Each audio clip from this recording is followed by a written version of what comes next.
દર્શક મિત્રો, સ્વાગત છે તમારું મનન ટાઈમ ન્યૂઝમાં।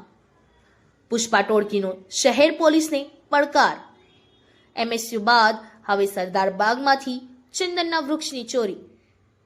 થોડા દિવસ પહેલા એમએસ યુનિવર્સિટીમાંથી ચંદનના વૃક્ષની થઈ હતી ચોરી। સરદાર બાગમાંથી એક ચંદનનું વૃક્ષ કાપીને લઈ ગયા તો એક વૃક્ષને ચોરી કરવામાં નિષ્ફળ। વડોદરા શહેરમાં પુષ્પા ટોળકીએ પોલીસને પડકાર ફેંક્યો હોય એમ લાગી રહ્યું છે।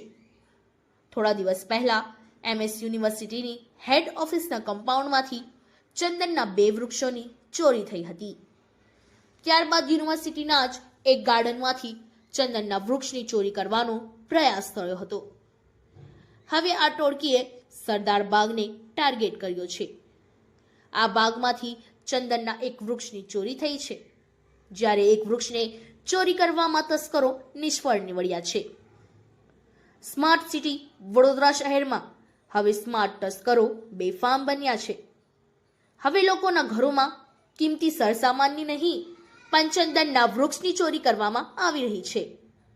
થોડા દિવસ પહેલા વિશ્વવિખ્યાત વડોદરા શહેરની એમએસ યુનિવર્સિટીની હેડ ઓફિસની કમ્પાઉન્ડમાંથી ચંદનના 2 વૃક્ષોની ચોરી થઈ હતી। જો કે આની તપાસ ત્યાંની ત્યાં જ છે। તેવામાં માત્ર ટૂંકા દિવસોના ગાળામાં જ એમએસ યુનિવર્સિટીના જ સાયન્સ ફેકલ્ટીના બોટની વિભાગના એક ગાર્ડનમાં ચંદનના વૃક્ષની ચોરી કરવાનો પ્રયાસ થયો હતો।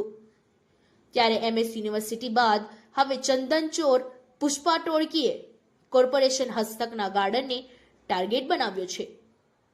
કોર્પોરેશનના સરદાર બાગ ખાતે ચંદનના એક વૃક્ષની ચોરી કરી તસ્કરો ફરાર થઈ ગયા છે, જ્યારે એક વૃક્ષની ચોરી કરવામાં નિષ્ફળ રહ્યા છે। બનાવની જાણ થતાં જ કોર્પોરેશનની ટીમ સરદાર બાગ ખાતે દોડી ગઈ હતી અને જે ચંદનના વૃક્ષનો ચોરીનો પ્રયાસ થયો છે તે વૃક્ષને કાપીને આ મામલે પોલીસ મથકે ફરિયાદ નોંધાવવાની તજવીજ હાથ ધરી હોવાનું જાણવા મળ્યું છે। અંતે નોંધનીય બાબત એ છે કે કોર્પોરેશન હસ્તકના કેટલાક ગાર્ડનમાં કિંમતી ચંદનના વૃક્ષો આવેલા છે। તે પૈકીના એક ગાર્ડન સરદાર બાગમાં પણ આશરે 20થી વધુ ચંદનના વૃક્ષો આવેલા છે।